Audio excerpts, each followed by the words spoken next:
Heroes in the half shell, turtle power. What's up, world? It's P.SO, and this is my spoiler-free quick-fire review of Teenage Mutant Ninja Turtles. Let's get right into it. So, Turtles. I was pretty excited to see this film. I'm a huge fan of the Turtles. As a little kid, I loved the cartoon, played with the toys. As an adult, I still like the cartoon series they have out that's current. I think the Turtles are great characters. Even the original comic book, the black and white, gritty version of the Turtles, I've read those, and the Turtles are great characters. However, there's different ways you can interpret them, and I really appreciate those characters. So I was excited to see this film. I was a little hesitant when I found out that Michael Bay's name was attached to the film. I mean, he only produced it. He didn't direct it. But as you guys know, I'm not a huge Michael Bay fan. I basically boycotted the Transformers franchise at this point. As you can see, there's no Transformers 4 review on the Nerd Era page because I saw the film, but I'm so biased to the franchise, I didn't even think it would be fair for me to do a review. And when I looked at the trailers for the Turtles film, it had all of the Michael Bay isms, like Megan Fox, hot lead actress, explosions, and lots of CGI. And I was a little hesitant when I first saw the trailers to this film. However, Jonathan Liebsman is the director, so Michael Bay actually didn't direct it. So I thought that there might be a chance that the film could be good. So is it good? Is it bad? Let's get right into it. Let's talk about the bad first. Just throw that out there. The plot is pretty stupid. I know you're gonna say, okay, this is a movie. It's kind of intended for kids and family. Yeah, but still, the plot is pretty stupid. There's a lot of holes in the plot. It was like a Saturday morning cartoon plot, and as some of the other cartoons and films have done with the Turtles, they've done really, really deep stories with great character arcs and everything. So you can do a Turtles film that has depth, and they didn't want to do a Turtles film that had depth here. They just wanted to create a story that allowed for the Turtles to express their personalities and for them to fight Shredder, and it just was not a good plot at all. I don't want to get into it because I don't spoil it for you, but I was pretty disappointed. My second huge problem with the movie was April O'Neil. And when I say April O'Neil, I'm talking about Megan Fox as an actress, and I'm also talking about the character April O'Neil and how she was used in the film. I think Megan Fox is like a TV soap opera actress who somehow found her way into feature films. She's just not convincing. And she just proves it again with this movie because she's just not a good actress. And the role of April O'Neil, I really didn't like how they used her. She's basically the centerpiece of the entire film.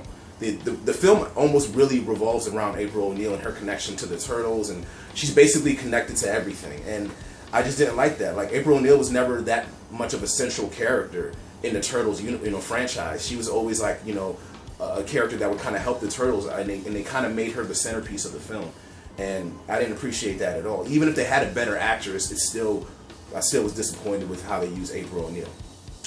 I also thought that Shredder was a little bit too robotic. He basically had a huge robot suit with like literally a Swiss Army knife on the side of it, and there were some cool things they do with Shredder, but then it also was a little bit too much at times. I felt that if Shredder was just more of a really kick-ass samurai boss, instead of being this like kind of robotic, half transformer thing, it would have been a little bit, more, believable or whatnot. As believable as, giant 6-foot turtle film could be. So let's get to the good. The good. The action. The action in this film is a lot of fun. It definitely is reminiscent of Transformers action, but it's works better with the Turtles. It's weird because I'm not a huge fan of the Transformers action. It looks like, a junkyard having sex with itself. But in the Turtles, it's weird. The ninja action and the crazy, acrobatic stuff and things crashing, it actually works, and it's fun. And there's this one scene where they're going down a mountain, and it honestly is a really awesome scene. And a lot of people are probably going to be talking about it because it really was a lot of fun just watching that scene. And even though I'm not a huge fan of just like CGI, stuff going all over the place, I have to say I did have fun with the action in this film.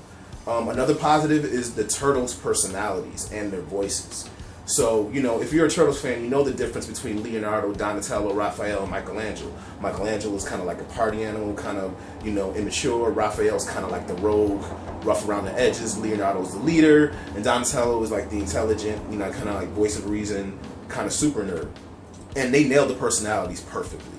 And not only did they nail the personalities, but the voice actors that coincide with each turtle matches the personalities very well. And there was a lot of jokes in this movie that I found really funny, you know. And even though it is kind of like corny family, you know, comedy, it works. It works for the Turtles. That's the type of comedy you would, you know, imagine they would apply to the Turtles. Now, some true turtle purists might not like the film because, you know, they want the Turtles to be more like the dark, edgier, you know, comic book version. But come on, this is a major, you know, film that they want to have a wide audience. And I appreciate the original, you know, the 80s cartoon version of the Turtles, even though it's a more cartoony version of the original comic book characters. I still appreciate it. So I didn't mind that they carry those personalities over. And when you watch a film, it really works well. Like, there really is some really funny interactions, and it's funnier than like other Michael Bay stuff, which has just been like kind of like toilet humor and really goofy and just really silly.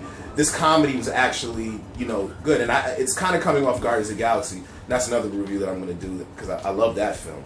But, you know, it wasn't as funny as Guardians, but it kind of reminded me of that. You know, every minute there's like another joke, you know, coming in, and it was really funny. So overall, if you're a fan of the Ninja Turtles, you may or may not like this film. Depends on how nitpicky you are about the characters. I had fun watching this film. You know, I actually am excited about seeing another one and where this franchise goes. You know, Michael Bay, the first Transformers was good, and then, you know, from that point it just got horribly worse. So who knows what's going to happen with the Turtles franchise? Maybe it'll get better, or it'll get worse.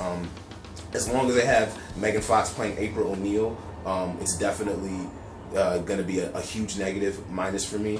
And as long as they keep having these stupid cartoony plots, we need a Turtles plot that has depth, that kind of really explores, you know, what these personality character types can go.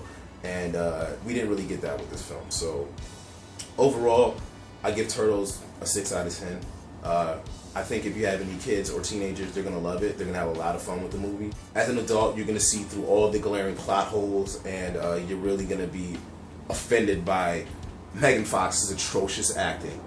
So that's it. P.SO with Nerd Era. Turtle Power. If you like my reviews, please subscribe to the page. You just click the subscribe button, because we're now getting the ball rolling with the page, and we're going to be doing a lot more reviews, and there's still a lot of cool movies coming out this year and a lot of cool stuff to talk about, so you wouldn't want to miss it. Make sure you subscribe. P.SO for Nerd Era. Peace.